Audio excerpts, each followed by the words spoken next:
Hello, this is Karia again, and I have another video for you today. I'm gonna have to scoot over because a cat came in here just as I was setting up shop. Hold on. Okay, that's better. Okay, so what I'm gonna show you how to do is I'm gonna show you how I make these super inexpensive watercolor blocks. This is the one that I was using, and this one has Strathmore 500 series ready cut 100% cotton cold press paper. So I make these watercolor blocks, and I made this one a while ago, and I just take the sheets out. Usually what I'll do is I'll leave a finished sheet on top to protect what's at the bottom, but you can also use another sheet and cover up the previous sheet. Oh my god, she's out of control. Okay, so so what I'm going to do is I'm going to make it this time with some hot press. I don't know if you can see this, but this is hot press 140 pound Arches watercolor paper. And this paper is quite expensive and blocks I think a 10 by 7 block is something like $30-$40, depending on where you get it. I think it's like $29, which is insane. Especially when a single sheet costs about a single sheet, which is huge, it's bigger than this, is 22 by 30 inches, costs around $6, or you can get a pack of 5 for $25, or you can get a slightly smaller sheet for like $4 or something like that. So for one sheet, let's say you get the large sheet, that's like $6 on dickblick.com. Oh my gosh, she's out of control. Okay, she's staying? No, don't. Okay. Anyway, so you do that on a place like dickblick.com, and you get, just let's say you get one sheet. You get one sheet, and that is enough to make a watercolor block with, say you're like me and you work small and you use 5 by 7 sheets. So this is around 5 by 7 sheets, and I believe you will get 16 5 by 7 sheets. You might get more. I didn't write it down. I should have written it down. I did the math, but I didn't write it down. And then you can tape them to a block, and you have a 5 by 7 block for around about $5 plus a little bit of labor. Super easy. So first, let me show you how I cut the paper. Now you can use scissors to cut the paper down with scissors, but I have found that I enjoy doing it this way better. It gives me a little. I'm trying to keep her hair out of here. It makes it a little bit, you see how it's got those pretty edges? So I like those little edges, and it's super easy to get those edges. All you need is, I'm going to show you how to do this, and we're going to do this live on camera. That's how easy it is to do. All you need is a bull clip. Actually, you don't even need a bull clip. This is just optional. I just use this because it helps me keep, hold on. There you go. Because it helps me keep the thing in order. And then a bone folder. You might already have one of these in your craft supplies. If not, they're super inexpensive. This one cost me like about $5. There are different kinds. This bone folder is made with actual bone, but they have acrylic and plastic bone folders that you can get also for relatively around about the same price. It's not really that much of a difference. So the bone folder, if you can see, but it has a dip in here where it gets just a little bit finer in the middle, and then there's this part right here that's a little bit flatter. So we're going to use both parts to make this.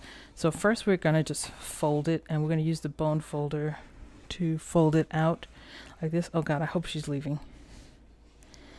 So although, yeah, she's leaving. Yay. Okay. These are some other supplies I have. Okay. So then you just use this bone folder like this, and then you just fold it in. Now you can turn it over and keep folding it. And if you like, what I mean by keep folding it is if you turn it over and then use the bone folder again, you'll get a slightly less deckled edged. So, but if you only do it once, then you get a more deckled edged. So that's the only reason why I'm running this through again. So you run this through like this, and then you use the same part right here, and you want to use your hand on this side, and you want to hold the paper down with your hand, and you just want to very carefully, you know what, I might put the camera down a little bit lower so you guys can see a little bit better. And I'll put the camera back up. I don't have a zoom feature. Well, I do have a zoom feature, but I don't use it. Anyway, so what you do is you hold on to this and you very gently use that dip, and it comes really easy even for something like this, you see? And then you can sort of go like an outward movement, and it's super important to go super slow, be super careful, and you can get that done. And you just keep doing that until you have cut all the sheets to the size that you want. So a 22 by 30 inch sheet, you can cut that into any kind of configuration that you want.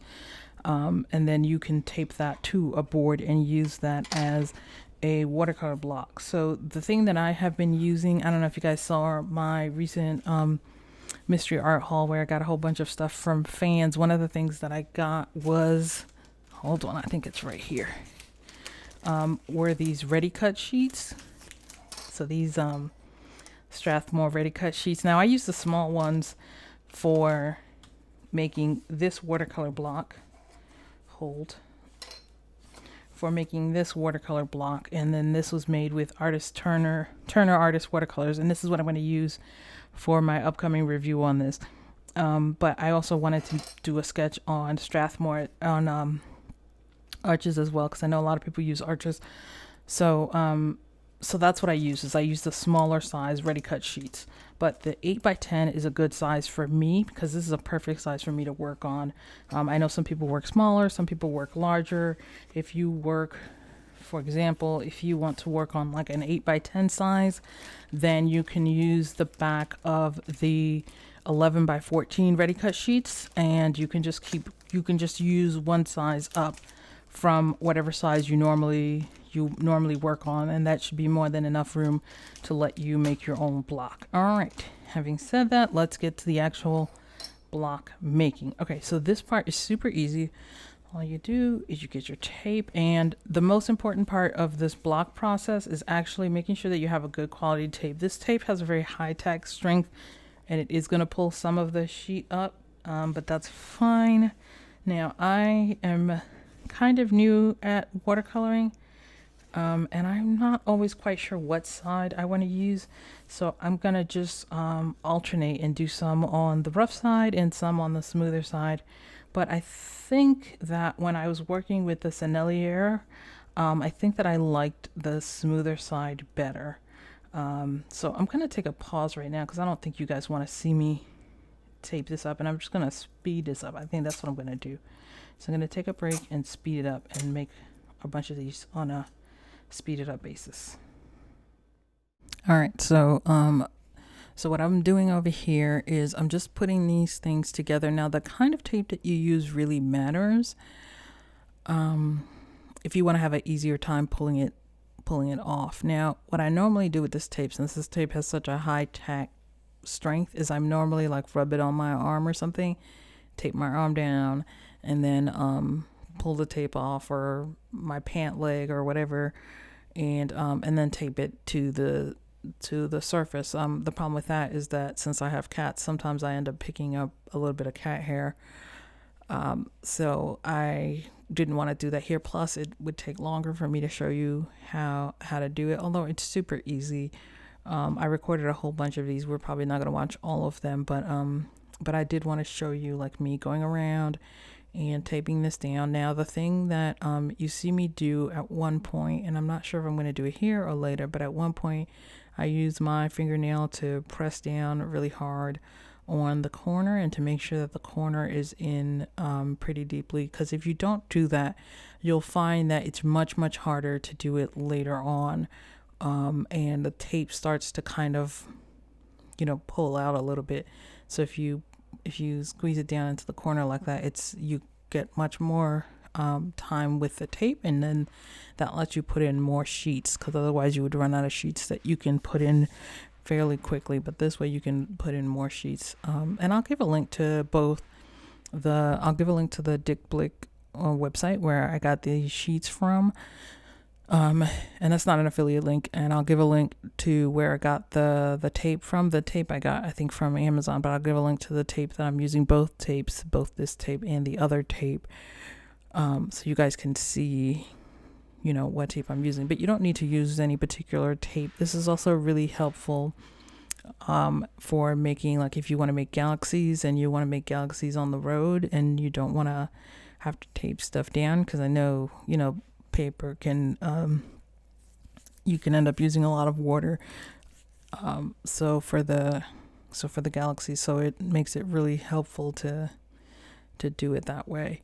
But anyway, I think that's it. I think you guys have seen me do it. Oh, at one point I did make a mistake, and I think if you make a mistake and the sheets are not, you know, they don't have to be perfect, but they should be like relatively well aligned, because again, that'll make it easier for you to put in as many sheets as possible. I recommend definitely pulling it up before you put the next sheet down, because it's going to be much harder to fix later on.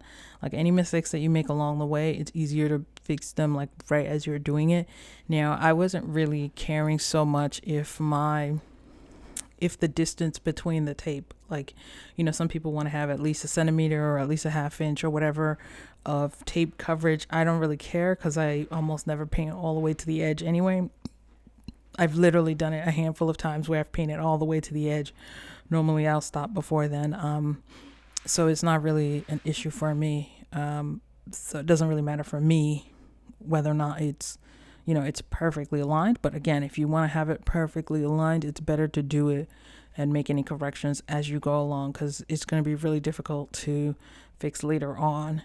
So there's that. So I think that's it. So I think I'm just going to go ahead and show you the completed thing at this point. So I'm not going to show you me doing the rest of these, but I am going to do the rest of these, and I'm not quite sure how many this is going to hold, but you can see that from this is only 4 sheets, but you can already see that it's starting to get a little bit elevated. And another thing is to just go like this as you go in, because otherwise the tape is going to extend out too far. And let me show you how to take it out. Now, this is a slightly different kind of tape, but it really is super easy to take out. And the way that I did it is I just went around in a circle. So that way it becomes super easy. Now I'm going a little bit too fast. That's why I got a little bit of take up.